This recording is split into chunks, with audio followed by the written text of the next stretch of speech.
So each week, as part of our gathering, we do something called a community moment. It's an opportunity for someone from the Oasis community to get up and kind of share a 10-minute or less thought for the day.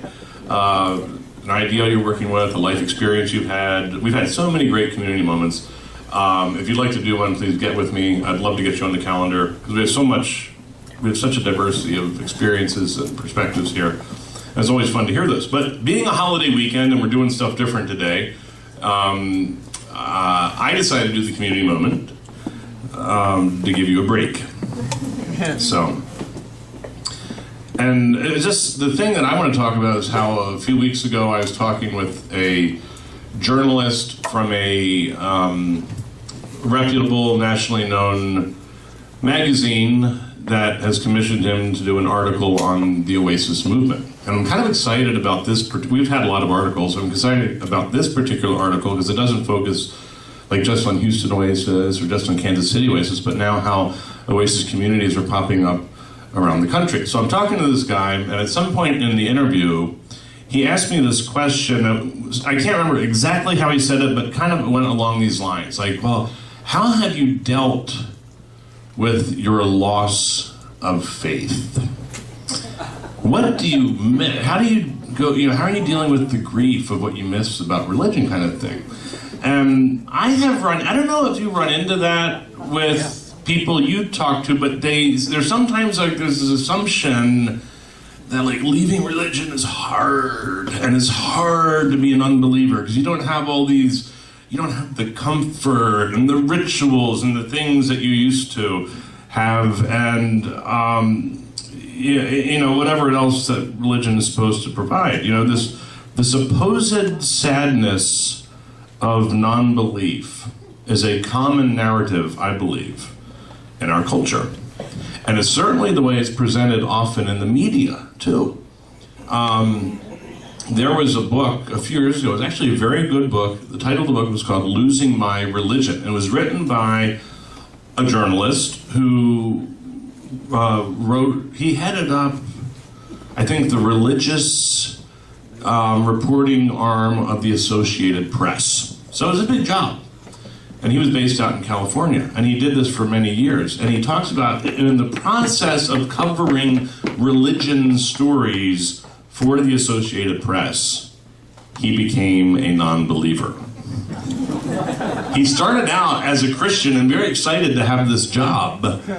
And it was in the process of covering the stories that he became a non-believer. And so he wrote this book. It was actually a really good book because he knows how to write. He's a journalist. And it's called Losing My Religion, and I highly recommend it. However, the cover of the book, now bear in mind authors, and we have authors in the crowd. So am I right that authors sometimes don't get to have the final say in what your book is called? Right.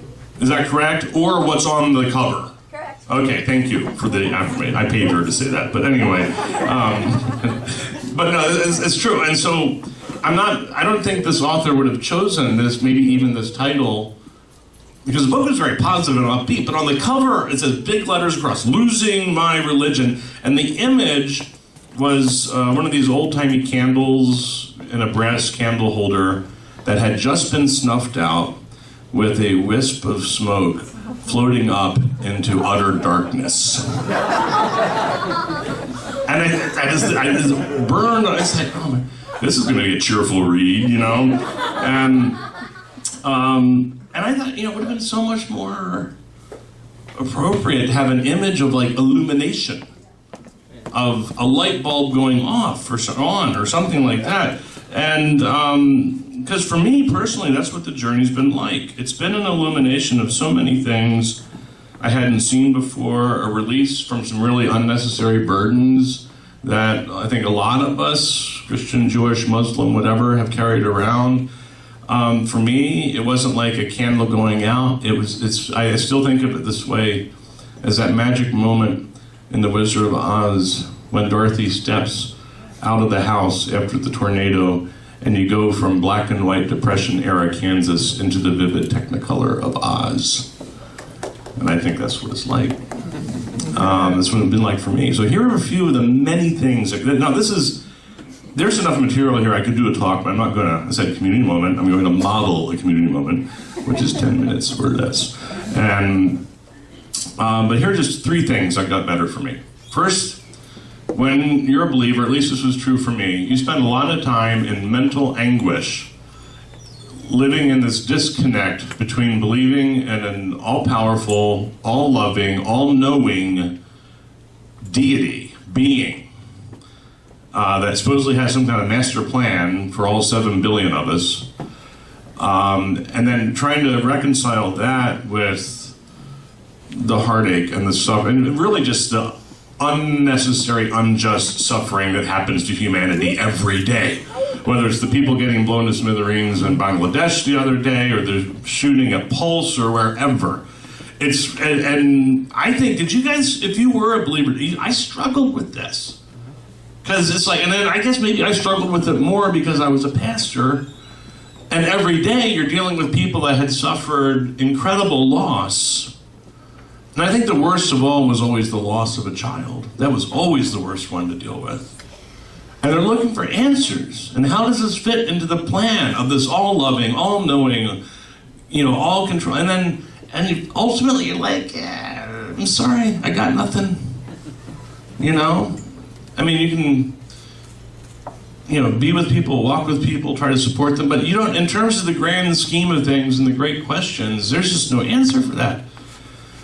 And so, once you realize there is no omnipotent force controlling the whole thing, it's actually a huge relief. It's like one less thing to worry about. You don't have to use that chunk of your brain that you were wasting all that neural energy on trying to reconcile all this stuff that can't be reconciled. That's gone, it's done.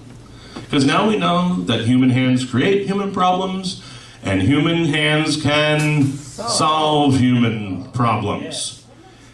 Stuff happens for explainable reasons, and we have the capacity of reason to figure out what those reasons are.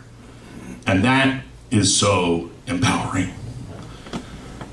Secondly, when I was in religion, when we were religious, whatever, we used to spend a lot of time thinking about heaven and talking about heaven. And this does not matter whether you are a liberal Christian or a conservative Christian.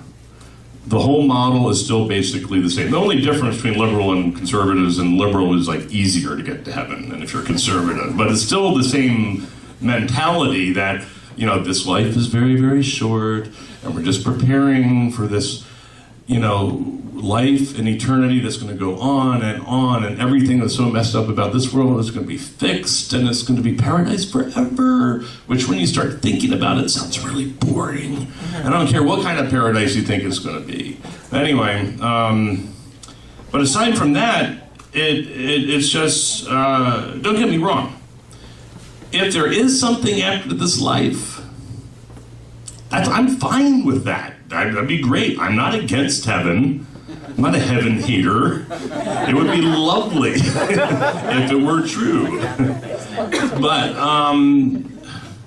But the thing is, once you take heaven out of the equation and stop fixating on eternal life, I have felt a greater urgency to cherish and experience the one life I know I have.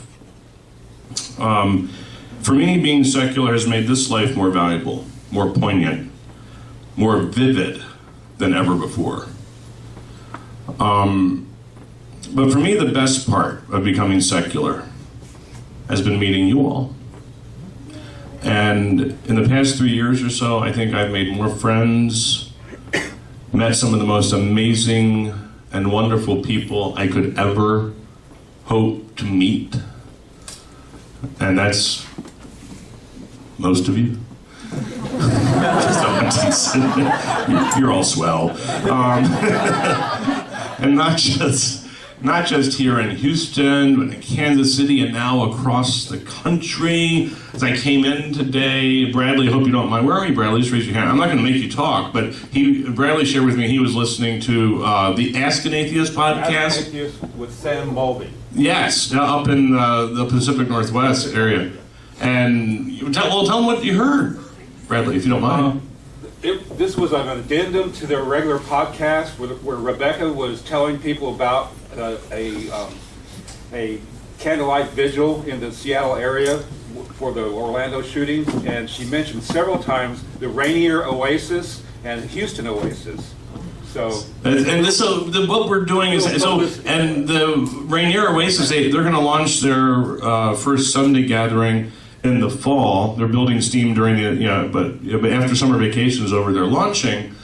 And the Rebecca that Bradley mentioned is Rebecca Vitzman. I don't know if you remember. She's on our planning team at Rainier Oasis. And do you remember a few years ago when a tornado wiped out a town in Oklahoma? And Wolf Blitzer interviewed a young mother whose family was safe and the home had been destroyed. And he said, "I bet you're thanking the good Lord that you were all safe." And she said, "Actually, Wolf, I'm an atheist." And he kept pressing her, and she kept pushing back very gently and all that. That's Rebecca Vitzman. After the storm came through, secular people from around the country after people saw her poise on live national television with Wolf Blitzer, sent enough money that they could rebuild their house, but instead of rebuilding the house, they moved to the Pacific Northwest, which they're thinking about doing anyway. And now she's on the planning team for Rainier Oasis in the Tacoma area. And Rebecca is coming to speak here in October. And she's an amazing, amazing woman. So, I mean, we're making friends all over the country. And I love this new tribe that we are creating together. So anyway, all of what I just said is basically what I told the journalist who was writing the article. Well, we were on the phone for like 2 hours.